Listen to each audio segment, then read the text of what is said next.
2 సార్లు మంచి మెజారిటీతో గెలిపించి పార్లమెంట్కి పంపించారు. ఆ రోజు నేను తెలుగుదేశంలో ఉన్నాను, ఇప్పుడు నేను బీఆర్ఎస్లో ఉన్నాను. 2 సార్లు మీరు పార్లమెంట్కి పంపించినప్పుడు పార్లమెంట్లో తెలంగాణకి రావాల్సినటువంటి ప్రాజెక్టుల మీద, తెలంగాణ సమస్యల మీద, ముఖ్యంగా రైతుల సమస్యల మీద, బడుగు బలహీన వర్గాల సమస్యల మీద గత 10 సంవత్సరాలు ఎన్నో పోరాటాలు చేసినాం. పెద్దలు చెప్పినట్టుగా తెలంగాణ బిల్లు పార్లమెంట్లో పెడితే ఆ రోజున నాకు ఆ బిల్లు మీద ఓటు వేసేటువంటి హక్కు మీరు కల్పించారు. ఆ రోజున మొదటి ఓటు వేసా, తెలంగాణ బిల్లు మీద మొదటి ఓటు వేసినటువంటి వాడిని. మిమ్మల్ని నేను కోరుకునేది ఒకటే, గత 25 సంవత్సరాల నుంచి నన్ను మీరందరూ కూడా చూస్తున్నారు. ఏ రోజున కూడా నాకు చేతనైనటువంటి సహాయం చేయటమే తప్పితే ఎవరు నా ఇంటికి వచ్చినా, ఎవరు నా ఆఫీస్కి వచ్చినా, ఇక్కడ నుంచి మొదలుకొని ఢిల్లీ వరకు ఏ పని ఉన్నా కూడా నేను ప్రతి ఒక్కరికి కూడా, నా దగ్గరకు వచ్చిన ప్రతి వారికి కూడా పని చేసి పెట్టాను. ఏ రోజున కూడా ఏ కులం, ఏ మతం, ఏ పార్టీ అని అడగలేదు. అదేవిధంగా ఇక్కడికి వచ్చినప్పుడు, ఈ మార్కెట్కి వచ్చినప్పుడు పెద్ద ఎత్తున స్వాగతం పలికారు. సంతోషం ఏంటంటే ఇక్కడ నేను ఏ విధంగానైతే ఉన్నానో ఇక్కడ కూడా వివిధ పార్టీల వారు కూడా ఒకటే చెప్పారు, లేదు మేము నామాగారిని చూస్తున్నాం, తప్పకుండా కూడా మా వేరే పార్టీ అయినా కూడా మీకే వేయాలని చెప్పేసి 2-3 చెప్పడానికి చాలా సంతోషం అనిపించింది.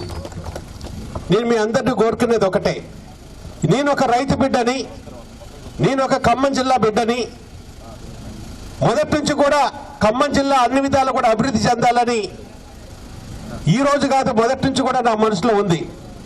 అందులో భాగంగానే ఇక్కడ మొదట గ్రానైట్ ఫ్యాక్టరీ పెట్టిందంటే 1986లో నేనే గ్రానైట్ ఫ్యాక్టరీ పెట్టా. రైతులు మూతపడుతున్నటువంటి షుగర్ ఫ్యాక్టరీ కూడా రాజేశ్వరంలో మా నాన్న ఒక రైతు కష్టాలు తీరాలంటే ఇటువంటి ఫ్యాక్టరీలు ఉండాలని చెప్పి గత 20 సంవత్సరాల నుంచి ఆ ఫ్యాక్టరీని నడుపుకుంటూ రైతులకు సహాయం చేసిన. నేను మీకు చెప్పేది ఒకటే, నేను మీ లెక్క రోజుకి ₹3.50 జనవరి కూలీ కూడా చేసిన. అది నా జీవితం.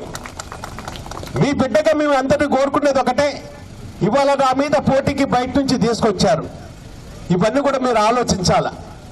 ఇంటికి పోయినా మనోడే పోవాలనే సామెత ఉన్నది. నేను ఖమ్మం జిల్లా బిడ్డని, రైతు బిడ్డని. మీ అందరి ఆశీర్వాదం నాకు కావాలని మనస్ఫూర్తిగా కోరుకుంటున్నా. ఎందుకంటే ఇప్పుడు మన వాణిని పార్లమెంట్లో వినిపించాల్సిన అవసరం చాలా ఉన్నది. ఇవాళ కనుక బీఆర్ఎస్ పార్టీ తప్పితే మిగతా పార్టీల వాళ్ళు ఎవరు కూడా తెలంగాణ వాణిని, తెలంగాణ సమస్యల్ని ఏ రోజున కూడా పార్లమెంట్లో వినిపించలేదు. గత 5 సంవత్సరాలు నేను చూసిన. ఈ 5 సంవత్సరాలలో ఒక 4 బీజేపీ వాళ్ళు, ఒక 3 కాంగ్రెస్ వాళ్ళు కూడా తెలంగాణ బిడ్డల ఓట్లు తీసుకొని పార్లమెంటుకు వచ్చారు. మేము 9 మంది ఉన్నాం. మీరు కనుక చూస్తే 5 సంవత్సరాలలో ఏ విషయంలో అయినా సరే తెలంగాణ సమస్యల మీద పోరాడింది బీఆర్ఎస్ పార్టీ ఎంపీలు మాత్రమే. ఇవన్నీ కూడా మీరు ఆలోచించాల్సిన అవసరం ఉన్నది. ఎంతో కష్టపడి 23 సంవత్సరాల పోరాటంతో తెలంగాణ సాధించుకున్నాం. మన నాయకుడు కేసీఆర్ గారు గత 10 సంవత్సరాలు తెలంగాణని అన్ని విధాలు కూడా అభివృద్ధి చేశాడు. ఎప్పుడు కనీని ఎరగనటువంటి అభివృద్ధి మన రాష్ట్రంలో జరిగింది. ఇంతకు ముందు కనుక నేను వేరే పార్టీలు ఉన్నప్పుడు ఎండాకాలం వచ్చిందంటే తాగునీరు సమస్యను బిందెలతో ధర్నాలు చేసేటోళ్ళం. కరెంటు కొరతుండి సబ్స్టేషన్ దగ్గర మనం పోరాటం చేసేటోళ్ళం, ధర్నాలు చేసేటోళ్ళం. గత 10 సంవత్సరాల నుంచి కరెంటు కోత లేదు, నీళ్ళకి ఇబ్బంది లేదు, తాగునీరుకి సాగునీరుకి ఇబ్బంది లేదు. అన్ని విధాలు కూడా మంచిగా అభివృద్ధి చేసుకుంటున్నాం. ఆ తరుణంలో ఇప్పుడున్నటువంటి ప్రభుత్వం మొన్న పోయిన ఎన్నికల్లో కొన్ని వాగ్దానాలు చేసి, అలిమిగాని వాగ్దానాలు చేసి ప్రజలను నమ్మించి ప్రజల ఓట్లను తీసుకున్నారు. గత 5 నెలల నుంచి మీరు చూశారు. ఇప్పటికే ఇచ్చినటువంటి వాగ్దానాలు ఏది నెరవేర్చే కాకుండా ఇవాళ తాగునీరు సమస్య వచ్చింది, సాగునీరు సమస్య వచ్చింది, రైతులకి కష్టాలు వచ్చినాయి, పేదవారికి కష్టాలు వచ్చినాయి. అందరినీ కూడా మోసం చేసింది. ఇంతకుముందు కాంగ్రెస్ ఉన్నప్పుడు 200 రూపాయల పెన్షన్ ఉండేది. మన నాయకుడు కేసీఆర్ గారు అది 2000 రూపాయలు చేసిండు. మేము గవర్నమెంట్కి రాగానే 2000ది 4,000 ఇస్తామని చెప్పిండ్రు. రైతు బంధు మేము 10,000 ఇస్తుంటే 15,000 ఇస్తా అన్నారు. ప్రతి ఇంటికి కూడా మహిళకి 2,500 రూపాయలు ఇస్తామని చెప్పిండ్రు.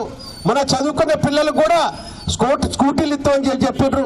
1 కాదు 2 కాదు 420 హామీలు 44 పేజీల పుస్తకం వేసి ప్రజల్ని అన్ని విధాలు కూడా అబద్ధాలతో ఓట్లు వేయించుకున్నారు. నేను మిమ్మల్ని కోరుకునేది ఒకటే, తప్పకుండా కూడా ఈ హామీలన్నీ నెరవేరాలంటే వాళ్ళ మెడ వంచాల్సిన అవసరం ఉన్నది. మిమ్మల్ని కోరుకునేది ఒకటే, ఇక్కడ నుంచి మొదలుకొని పార్లమెంట్ వరకు కనుక చూస్తే ఇది పార్లమెంట్ ఎన్నిక.